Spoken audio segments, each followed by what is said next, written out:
Welcome back to my channel, and I'm back with this video with all the details to get it started. Sorry it's taking me a while, only because I have a lot going on in November. November is real busy for me right now, and I had to make plans to go pick up Bob and do all that. For those that don't know, that's my grandbaby. That's my buddy, my road dog, my sidekick. So I gotta make plans to get him this month, and then go to Virginia, help my son get moved out of that house, and it's a lot going on. But I'm gonna take y'all with me. Y'all gonna know about everything with that, and you'll probably enjoy it. So let's just get on into this, okay? I do want to thank the ones that have already subscribed and click like. I appreciate the support. I really do. I didn't see anyone leave any comments as far as referring to, so probably down the line they'll do that. So I'm just going to hit on what I can, remember right now. I don't want to make the video too long, but at least so something you get the idea what went on and what happened. So I am a transplant recipient. I had a transplant of my lungs. So I got new lungs, both, not just one. I never smoked anything. Might have caught a couple of contacts, but and that wasn't planned, but hey, I live in California. Anyways, what started happening was really weird, because it wasn't like I just couldn't start breathing. It was more of my joints would not bend. Like, my hands were the main first thing that I noticed. My hands, my wrists, and my elbows. Within inside of 2 months, it started being my legs, my knees. I couldn't get out the car. And so then I was living in Texas, and I worked for an airline. And it was just, I saw best for me to come home to California, to see the doctors here, because I was used to that. And my sister works for a hospital.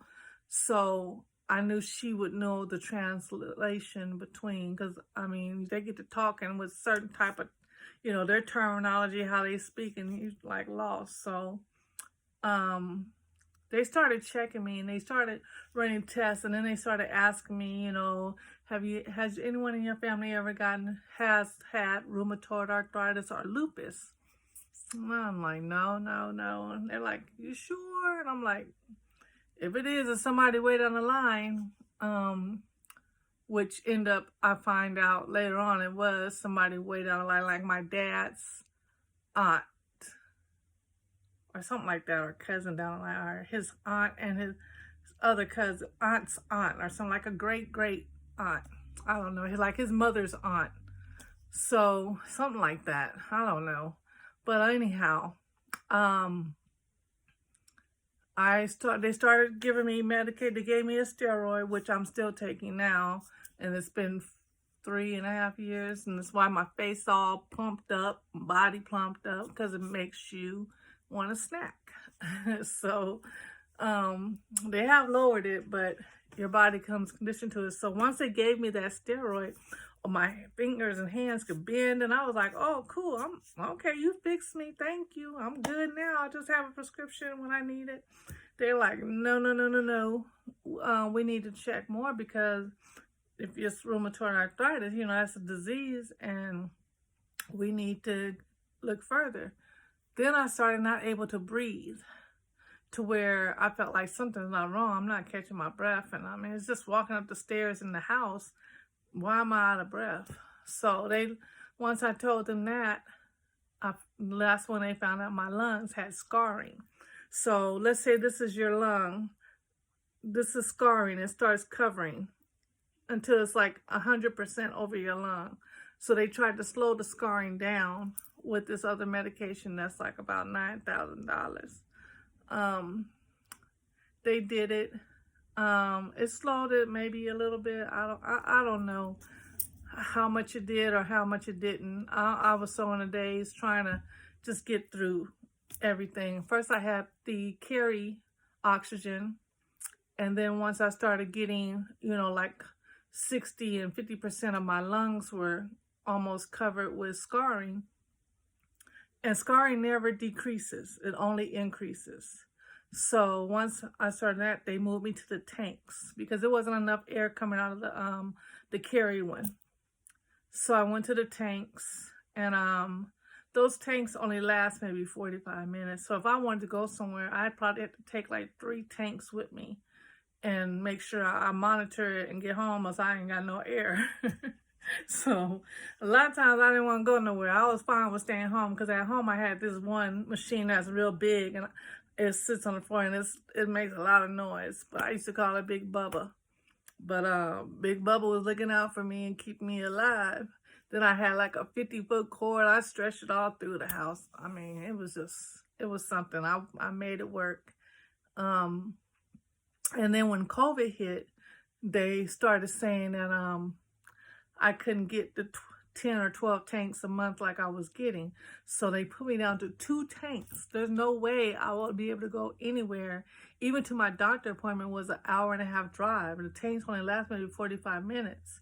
So I ended up staying home mostly. Then my lung team started talking it over and they were like, you know what? She's been trying. We're going to put her on the list. Because before all that happens, while I'm on my oxygen, I'm going to my doctor's appointments like almost every week because they scan you from head to toe. You take all type of tests to make sure your body has no other type of, deadly diseases in it or anything like cancer, things like that. So, like, when they check, they, because it was my regular hospital that sent me to this specialist hospital, which is they do transplants, heart surgery, heart transplants, all kind of stuff. So when they started checking me, they, like, let's say they need to check my heart, they stuck this thing through my neck and came down, and that's how they check it. They don't just do like EKG. They check it intensely. Then it came to where they had them check my swallowing because they were always about, you got to make sure you're able to swallow these pills. You got to take these pills. You got to take them on time. Like, I got that. Just wake me up. Like, make sure I wake up off that table. And because I was really scared. I did not want to have a transplant. I just was like, I came in this world with these. Why? I never smoked. What's happening? We can't fix it. So apparently not. And so then after they started checking, they did another one where so if you ever hear me sniffling or something, I don't have a cold or nothing. It's because they stuck this catheter all the way through my left side of my nose and all the way down into my stomach. For 30 minutes, I had to keep that thing in there. And then I had to swallow some water or what have you, lay down, do this, do that with that thing in me. And when we were done, they snatched it out. Woo, baby. When I tell you, and the lady knew, like, that is painful because she sure was like giving me my papers in my hand. Said, now I'm gonna give you your papers. Once I take it out, I'm gonna help you just go straight to the lobby. And I was thinking, like, why is she giving me my papers first? Like, get this thing out my nose. And I saw her take one step back and she snatched that thing out. Woo! When I tell you, I was about to have some words, but I didn't. She hurried and pushed me out the door like, come on, let's go. I'm looking like, yeah. And I just looked at myself like, oh, I'll never want to come back here again. I'll never want to do that again. That was worse than them going through my neck and the colonoscopy.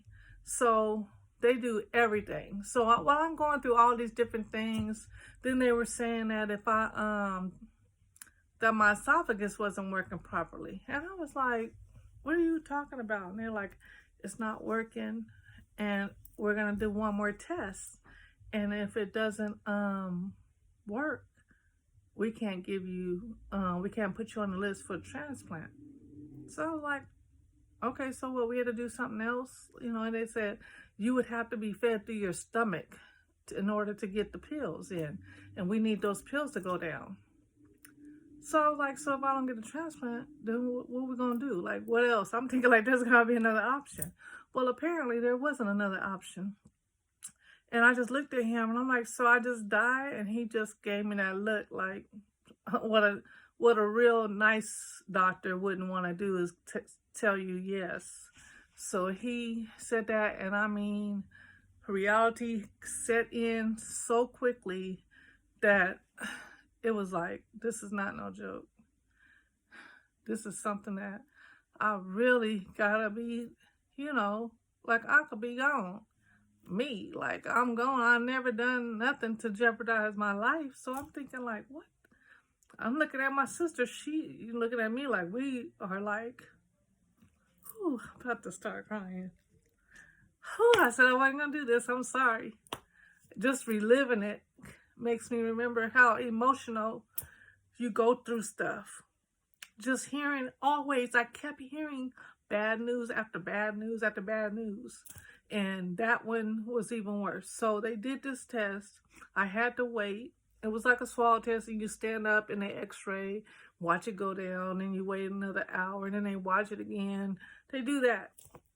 So it took at least 2 days because I had to get the results. And God is good. My prayer warriors wasn't gonna let it happen. And the test came back that my swallowing was fine. It still wasn't working. They said because it's supposed to turn like this. It's not doing that. But the pills, the food was going down, so they were fine. Cause I had to eat like an egg salad or something like that. It stunk, and I had to eat it and drink some milk. And so they watched it as it. Now it takes me a while to digest. So sometimes I can only eat half a meal or a little bit of meal, and then I go back and eat the rest. So next thing you know, sorry. So I always go back and eat the rest. And usually when people have a lung issue, they can't eat a whole lot of food, like a whole meal. Now they'll snack throughout the day, but they can't eat a whole meal. It's because a full stomach is harder to breathe. So even now, after the transplant, it's still, I have to be careful because of they watch it. And sometimes I feel like I don't want to tell them, like when I have like acid reflux or something, but I have to tell them because it's not going to help me if I don't. But I kind of make sure I'm supposed to stay away from fried food, spicy food, and it's hard for me to stay away from spicy. Then, tomatoes, pizzas type of stuff. If I get pizza, I can't get like the sauce or anything on there, which is fine because I don't really care for marinated sauce, marinella, whatever that sauce is. So, and also cheese. Now I do be putting a little bit of cheese on stuff, but very seldom. Otherwise I pay the price later. Now I could take a Pepsi pill, but by the time I'm already eating with my greedy self, I don't forget all about that until it start hurting. And I mean, it be burning. I'll be hurting for like at least an hour. But I also noticed ginger ale helps too. So just in case somebody's out there, try that. But anyways, so after they did all this and that, and COVID hit, they decided to put me on the waiting list, the whole team, because they meet every week. And I was supposed to be trying to lose weight. I was trying, but it's hard, especially when you're on a steroid. It's hard. So, and then my nerves was bad. I couldn't have no wine, so I had to eat. So, anyhow, they decided to put me on, and I was on there. You wait, and I only waited 5 weeks, and they gave me a call. So I was truly blessed. They gave me a call. It was around 8 o'clock at night. My sister came by because she had to because I stayed with my mom, my parents, my stepfather and my mother. Because when you're going through this, you have to have like 2 caregivers. One is the other one's backup. And then you have to have a third one. Well, my son's in the Air Force, but he was the third one. My mother and my sister was my main one. She lived right around the corner, and then my mother was here. So they didn't want you without somebody with you, I guess, because of things you're going through and all this and that, and get to your appointments and remember to take, I was taking some pills then, but after that surgery, excuse me, it was a lot of pills, at least, I want to say 35 pills, and some of those I had to take twice, so you might want to say 40. And some of the pills made me have sugar, so a sugar issue is like a diabetic. So I went ahead and I had to get insulin. And I asked them, is there a way to get off? Is I got to stay on this and that? And they said, no, once your eating habits change. I said, I'll do whatever. So I was eating salads like crazy, drinking water all the time, no juice, no nothing, which I've cut out sugar for real, for real. So I got off of that one. But to go back to when they called me, you got 1 hour to make it there. And it was just like, I was scatterbrained. My sister was scatterbrained. We didn't know. We all were like, what's going on? So I got there, and they get you prepped, and you wait in the, the room, because they have to check the lungs. If they're not good, then you go back home. Even though they done prepped you and got these, needles in your IV and all that in you. So we got there. I remember it was about 10, but they didn't call me back till 5 in the morning. They're like, we're ready to go. It's a go. Thumbs up. And I was like, bye, sister. And I was just praying, Lord, please let me wake up. I just wanted to see my grandbaby live. Of course I love my family, but it was really, I just had him on my mind. Like, I want to see him grow up. Lord, please, like, what I do to get, you start thinking like, how are you going to tell Lord, let me live, I ain't did nothing wrong.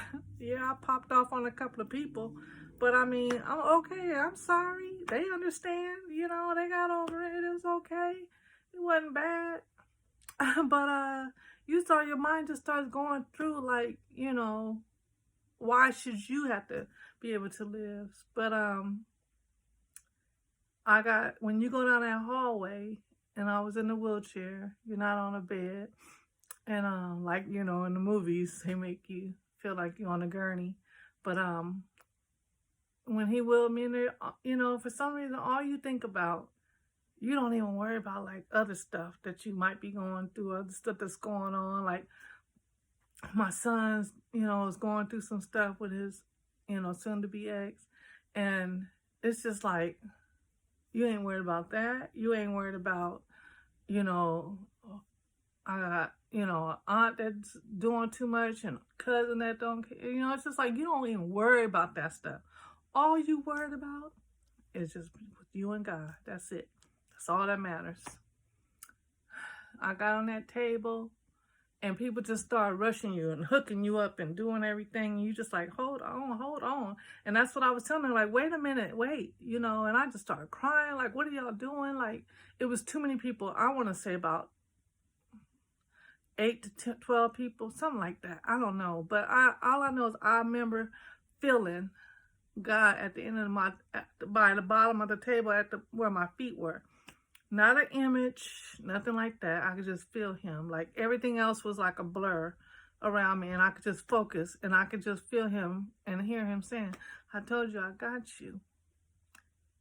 Only God can save you. It doesn't have nothing to do with doctors, this and that, nothing. He's the one that's going to make that decision. And I felt like at that time I went to a whole nother level. Not just particularly that time, but the whole time I was quarantined for like about 3 years. Because when you go through that kind of stuff, you're numb. And you start thinking about everything, your whole life and everything that's going on. So I just started telling people in there that I appreciate them. They was looking at me like, what's wrong with her? Did y'all already give her, her anesthesia because something's up. Because I kept saying, I appreciate all of you. I appreciate every last one of you that studied and went to school and did all this to get here. I appreciate you, and I just pray that God guides your hands. It was like I was doing my out loud prayer and thanking them all at the same time. And next thing you know, they heard and they put me out. So I was put to sleep. Next thing I know, I was up and I stayed hiding a kite for a while in the hospital. I was going through, like, you see a lot of different doctors. You don't get no rest in the hospital. After that surgery, you don't get no rest. It's from 6 o'clock until 9 o'clock at night. You got people coming in. I mean, they had all kind of people coming through there, physical therapy. They had all kind of different doctors for certain stuff. But, and with it being COVID, it was just like, I had company. I wasn't even lonely. They wanted me talking on the phone and this and that. So it worked out. And the only thing now is that I have to watch the things that I eat because I can't eat at just anywhere because of cross-contamination. So I can't go to delis and get like my sandwich meat cut up like at Walmart, how they do that, because they don't change the cutter. And I can't, they say I can't eat sushi because in case they don't change the knife to cut it up. I can't be around plants that have the dirt soil because it has fungus that goes up into the air, and you shouldn't be smelling it either. Like, you shouldn't be inhaling it at all. And I can't be around birds. It doesn't even matter if they're there. I should always keep a mask on. I'm not hugging and touching other people, things like that. So I did a lot of fist bumping, you know, and I stayed my distance. I usually just stayed in. My 1 year was just this past February, 2021. My bad, 2022. I had it in 21. So February 18th, 2022 was my 1 year. And knock on wood, I did good. I didn't catch COVID. I can't catch a cold or COVID. COVID will take me out. I have no immune system. However, it will build back up. So I just don't know when. I get this little bracelet that they gave me. It has the hospital name on it. On the back side, it has the phone number and everything. And it says about, I'm a transplant recipient, the lung team. So I wear this, so anytime I have to go into the hospital by ambulance or something, I show them this. They know who to call, and they have all my information, and my lung team will guide them. And it feels so good that they contact them, because I've had at least 3 episodes I had to go into the hospital. And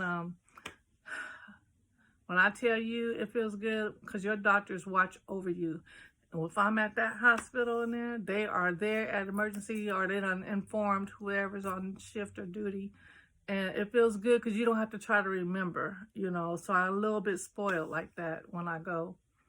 Other than that, there's, oh, you want to see how it goes? So I usually in the mornings have to take my blood pressure, and I put it on the app with the hospital, the My Chart, and I weigh myself. And let me show you what I gotta carry. Oh my goodness.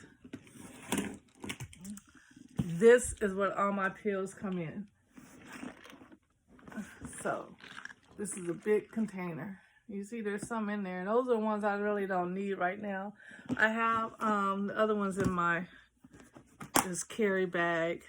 In case I leave somewhere, I just take them all with me, especially if I have a doctor's appointment. This here is important. This is things I live by this, and it just checks my lungs, and it checks my heart rate. And I've been having slight little issues with my heart with flutters. And one time I could tell, and it was going up and high and up, you know, high and low. The numbers were just going like crazy.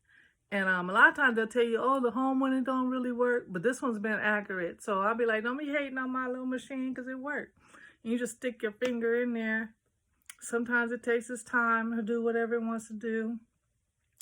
So I also asked them, would that, because I still have the rheumatoid. So I asked him, well, will that, because rheumatoid, what it does is it attacks some of your organs. Well, it attacked my lungs. So now I asked him, well, will it attack my new lungs? And there's like, no, it doesn't do that because we've already got the medication working in you. So which makes me feel better. I don't know who exactly gave me, who I got the lungs from. I just found out that it was someone under 18. I did write the family not too long ago. I couldn't do it during other time. I was really trying to, accept and understand. It's really emotional. Like, it took me a lot to come to this point to explain to you. So it's a lot. And I know I'm probably leaving little bits and stuff out, but as we go through my journey, I'll probably be throwing some things in there, or if you have questions, you still leave them. I can still address them in the next video and see how it does. So this is my lung thing, and it's at 97, which it can't go lower than 94. And that's probably because I'm talking right now. But if I'm breathing, breathing through your nose and let out through your mouth, it'll go back to 99 because I'll be waiting to see that 100. And like now my heart rate is 80. So it just shows those two. And long as it doesn't drop. And so I keep an eye on it pretty much. I can usually feel, because my heart will start beating and my neck will get tight. And I know it's time. Oh, we're going to have to call. I usually call my lung team first. No matter what, this is a 24-hour number. So there's always somebody that's going to be available. A nurse coordinator. And then they'll have me check that little meter reader, oximeter. And then they'll see how I'm doing, and they'll just tell me to come in. They don't play. They're like, come in. Yep, you coming. We got your bed ready. And that's one thing I do. Like, when I get in there, I be, anxiety, like, okay, it's going to be a lot of people. Nope, they take me straight on in, and they get you a bed, so, and the doctors, they all come in, like, who's ever on duty that's an emergency, and who's ever on my lung team, if there's somebody available, then they all come in. So they make sure they cater to you, because they don't, they don't play when it comes to the lung. I do understand that the lung is the, leave it to me to have the hardest transplant there is, kidney and everything. Now, one thing about the lung transplant, you cannot have another one. You can only have one for whatever reason. I forgot what they told me because I really didn't want to hear that part. So I have no room for error. So I take the medication on time. I do not play with it.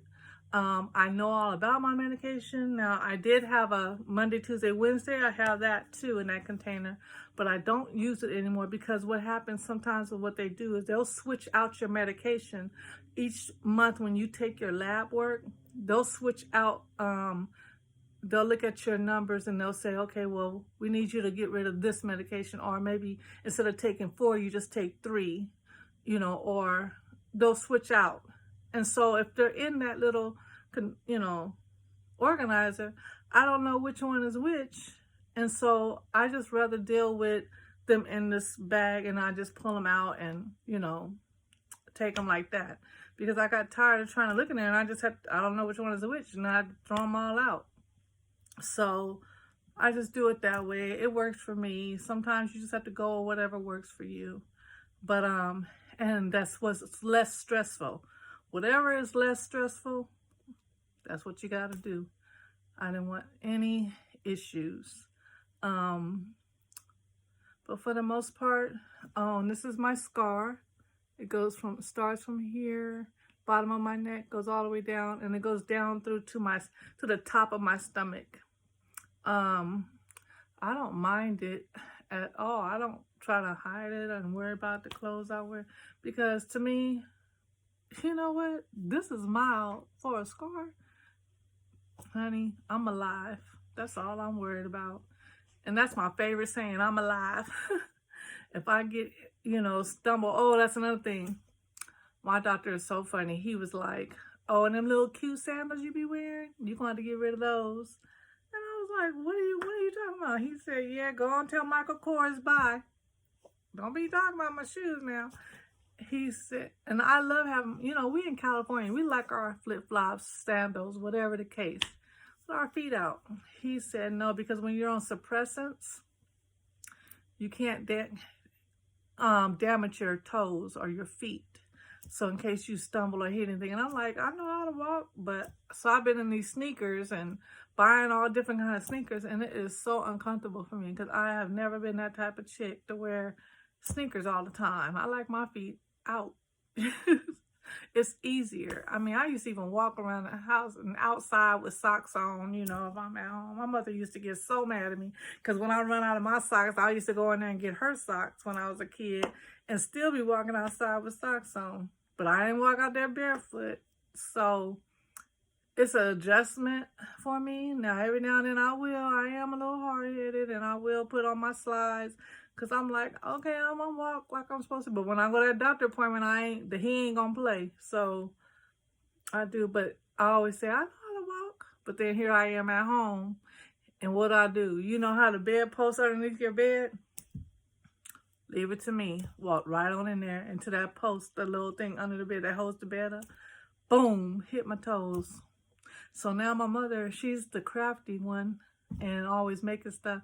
She goes, oh, I'm going to put some styrofoam around your things. So I got bumpers on. Sure enough, and this has saved me a lot because I would have been tearing my toes up and then be at that hospital because they don't want you to fall. They don't want you to do anything. You got to stay away from the sun so much. And then I asked them, well, can I go, now I made a year, can I go jet skiing, I'll stay out the sun. I'll put on a whole bodysuit and make sure the sun ain't directly on me, I'll cover up. He was like, I ain't worried about the sun. I'm worried about you falling. You cannot fall. I was like, I ain't gonna fall off the jet ski. I know how to ride, but they don't want you even hitting the water. Like your whole chest area cannot. Now, you have to just be, cautious, and that's the way it is. So I don't have a problem with that at all.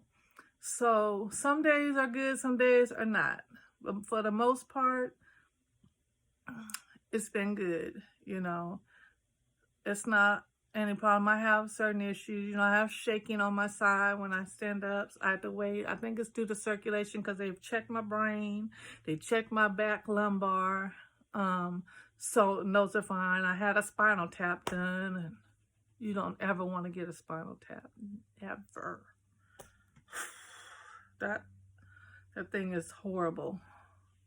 But they said that it's none of that. So I don't know if it's something from, the medications or from the surgery. I don't know. And at this point, I've been dealing with it for a year. I just go with the flow right now. And, hey, that's only thing I got to deal with on top of all these pills. I'm going to do it. I'm not worried about anything of that sort. But, other than that, I get to see my grandbaby grow up. So thank God. I still don't stop praising him because that's still important. But I do more now. I'm more excited because before when people say, oh, you got double lunch, I'm like, girl, that's good. Oh, it's a blessing. And I would just be like, yeah. And because I think it took me a while to get used to it because I kept waiting for like bad news. Because you start feeling like that's all you keep getting is bad news. And like my niece, she would tell me, she said, gosh, auntie, it's like you never catch a break. I was like, yeah, you're kind of right. But I'm going to keep on praying. And she was praying too. She would come to the hospital and sit with me. Because you couldn't really have people in there, but we put her as a caregiver, so it worked out. And even your caregivers can't come all the time. But for the most part, it wasn't bad. And then you had to stay in recovery, which is within inside of an hour of the hospital. So that was kind of hard. We always called the jail house, because we felt locked down. But anyways, I don't want to make this video too long. It could get too boring. I don't know how interesting it might be to some. Some people might have already done logged off or whatever, moved to another channel or whatever. But hopefully, I hope the little information I did give right now does help. I'll probably get more into more of it down the road. Right now, I'm just so excited. I am happy to finally do this. My son wanted me to do this when I was first on oxygen, but I really did not want anyone to see me with that. I was still dealing with the fact of I'm on oxygen. Like if I take this out my nose, I can't breathe. So it was hard because I was the person that always worked so many hours, and then I was running my hair business. I was doing this and that and going, and then all of a sudden now everything stopped and I had to sit still. That's like already was a shocker to me. Then to know that I'm sickly. So it was a lot, but I waited until now that I'm comfortable at doing it, especially on knowing that it's helping someone. It even messed with my mind that someone passed away and I've got their lungs. That bothered me. It still does a little bit. I understand, like my social worker, they try to tell you, you got to remember this person signed up to be a donor. They wanted to give their, organs to anyone else to help them stay alive. So, I get that. And I can't tell you how thankful more. I think more about that person than I worry about me. But I'm so thankful and appreciative. Like, you just don't know. And I'll talk more about it as we go, about how, the financial part or anyone. I just wanted to get this part out first. And then we'll get to that in another video maybe, because it's not really much to say. It's just if you're having trouble with it, I was lucky, my insurance would not cover out here because I was in another state and it was an issue. So the doctors are like, we ain't got time to wait. I need you to go downstairs and go over here to the little office behind security officer desk and tell them that you need IEHP and don't get any other ones because I can run all the tests I need on there. So I was like, okay. I was so dumb. I did not know nothing. I'm telling you, I was really like, okay, just do what this man say. That's all I know what to do. My life is in their hands. And that's why I don't like when people say, oh, hospitals, doctors don't help you. They're just trying to get paid. No, if you go in there with an attitude, I'm sure if I had went in there getting loud and saying, well, what's wrong with me? Well, why you can't do this? I'm sure he'd probably be like, okay, man, we don't know. Well, have a nice day. They don't have to tell you. That was probably an extra step for him. I'm sure that they do, but, it's a hit or miss sometimes, I'm sure. I'm not saying that all doctors are going to be pleasant, all nurses are going to be pleasant, but at least when you're in their care, be pleasant. Give them that respect because they're going through a lot. And if it's going to help you in the long run, it ain't going to bother them. But I'm so happy that everybody at the transplant hospital I was at, I'm telling you, everybody was so nice. Like, you could tell they love their job. There's some that like their job, but then you can tell, I can tell now who loves their job. So they were always nice, Now I had a couple little issues on there, but we'll get to that another time. But I had a pleasant stay. I had a pleasant nurses. I had pleasant food. That food was good. I remember my cousin calling. He said, I think you're lying to us, D. I don't think you had a transplant. I think you're away somewhere on vacation at a resort and you don't want to tell us because you all on the phone. It don't even sound like you had a transplant. You just sound drunk. Yeah, I was high. They kept me high. I didn't really feel too much pain. One night I did, it wore off, and one of my night nurses was late, and ooh, baby, I felt this chest was hurting. But for the most part, it's good, and I'm blessed, and I'm happy, and it feels like a weight to get that said. Sometimes it's therapy to even talk about it, I feel like. But other than that, I hope you do stay on this journey with me. What makes me smile is if it does touch someone else, and then you'll see my grandbaby. He keeps me so busy that I don't have to worry about nothing else. Sometimes I think I clinch too much to him, but at this moment, my son and my daughter-in-law, they probably ain't tripping. They're like, go ahead, because he's a handful, but he's so sweet, and you'll meet him. And trust me, he'll probably be all in the camera. I won't even get this little quiet time with us just talking. But I go and pick him up, and I want you guys to come with me on that journey too. So I'll be vlogging a whole lot more. And get ready, because there might be some mornings I might vlog. I ain't gonna have all this together now. You're gonna get what you get when you get with me. So that way we keep it real. Some days ain't gonna be that great, and I'm just probably gonna, tell it like it is and how I feel, Not like bad. Like if it's a bad day and I'm not feeling good, I'm not about to sit there and play it on like, oh yeah, hey y'all, I feel good. No, if I'm not feeling good, I want you to know what's going on, because that's about the whole journey. That's after the surgery. You want to know how that person, especially if you're going through it, you want to know, it's truth. And you know what's so funny? I just got called from the hospital the other day that a patient wanted to know how a previous patient that went through it already, how they're doing and how they feel. And they asked if I would speak to them. And I said, sure. And they don't even know I'm doing this. But I've always stayed happy. When I go in there, I'm saying hello to everybody. Hi, how y'all do? I'm a people person. So you'll probably come along with me on some of my doctor's appointments and enjoy it and see where I go and how it goes and what I go through.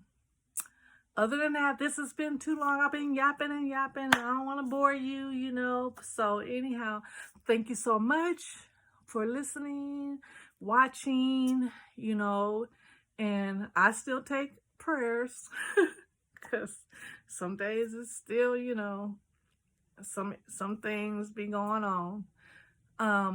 But click subscribe. That would really support me, and I would appreciate it. That's that button down there. I think they don't make it red anymore. They make it black now. But that subscribe, go on and hit it, because we family. As soon as you hit it, we family.